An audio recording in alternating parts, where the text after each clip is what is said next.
First Alert Weather Plus. Good morning, everyone. Thank you so much for joining us. WLBT's First Alert Weather Team is keeping you up to date with the latest information. From your morning commute to your afternoon drive, we're on your side, streaming on your favorite devices. WLBT First Alert Weather Plus.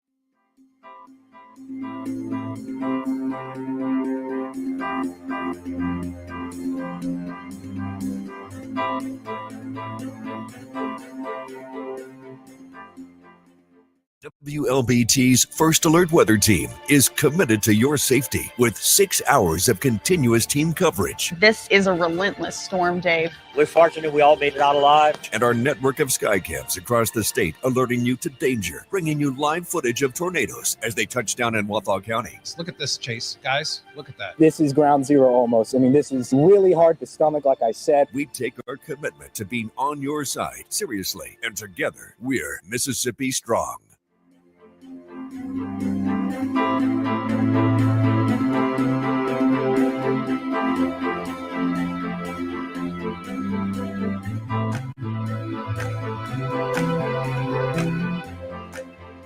Weekdays, stream First Alert Weather Plus. Good morning, everyone. Thank you so much for joining us. WLBT's First Alert Weather Team is keeping you up to date with the latest information. From your morning commute to your afternoon drive, we're on your side, streaming on your favorite devices. WLBT First Alert Weather Plus.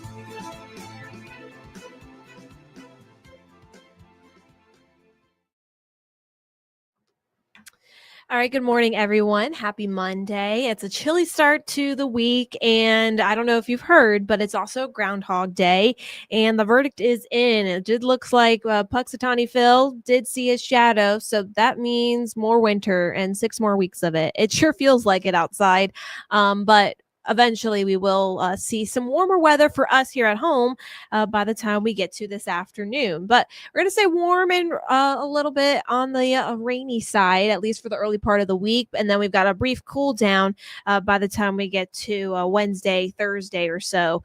So here's how that's shaping up for us. We're going to warm up to the upper 50s and low 60s this afternoon, mainly sunny skies and not looking half bad, pretty seasonal for this time of year for this afternoon. But we'll start to see clouds increase as the night goes on and into the overnight hours. Temperatures will be dropping to the low 40s, so staying above freezing, which is a good thing. But we're also going to start to see some showers creep into the picture by around 7, 8 o'clock or so in the morning, especially for areas in the lower delta, and then continuing to increase in coverage by the time we get to the lunch hour and into your Tuesday afternoon. Now, some of these spots we'll see some heavier downpours at times, especially north of the I-20 corridor, at least for the first half of the day. And then as the day goes on, that front will continue to pass further south. So it could be looking at a little bit of a rainy evening commute for some of us. So just keep that umbrella on standby for the second half of your day. And then this front will continue to track further south and eastward as the night goes on into early Wednesday morning. We're pretty much going to be done with the rain, and then we dry out for the second half of the work and school week. But behind that front, we've got some cold air, not going to be as cold as it was this past weekend or even last week, but temperatures are going to be starting out in the upper 20s, so below freezing.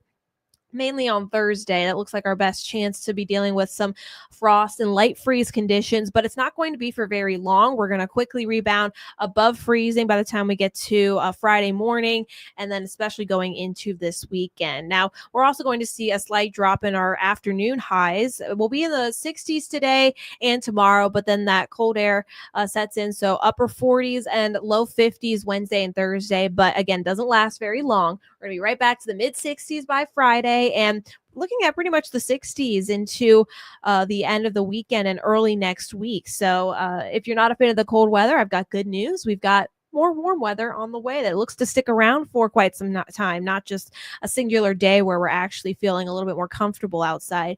With that being said, if you got outdoor activities planned for your Saturday and Sunday, it's going to be great weather for that. Good to go if you're maybe planning to watch some of the Olympic Games outside, or you're gathering with friends and family, or maybe watching the Super Bowl on Sunday. You'll have a great weather for all of those things for this weekend. And we're not tracking any kind of rain to put a rain on your parade. So overall, looking pretty good for the next couple of days. Maybe not so much so tomorrow. It is going to be a bit wet.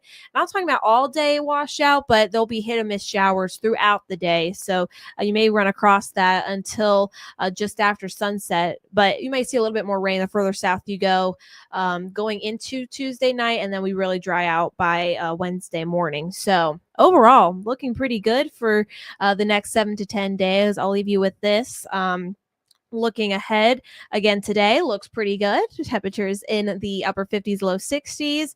Not as cold tomorrow morning, but we'll see a little bit more clouds just ahead of a cold front on Tuesday. Winds will pick up ahead of the front, so it could be a bit breezy for your Tuesday, and then that rain moves in throughout Tuesday afternoon. Some of that may linger into Tuesday night, and then we dry out by Wednesday with a brief cool down, and then right back to the 60s for your Friday and into this weekend. Pretty much looking to continue to see those 60s again into next week. So that's pretty much all I got for you this morning. It's not looking too bad of a forecast for us. Definitely a nice change of pace compared to how cold we were over the weekend. So we'll have another update for you as later on today and continuing into our later newscast. So until then, have a great rest of your Monday.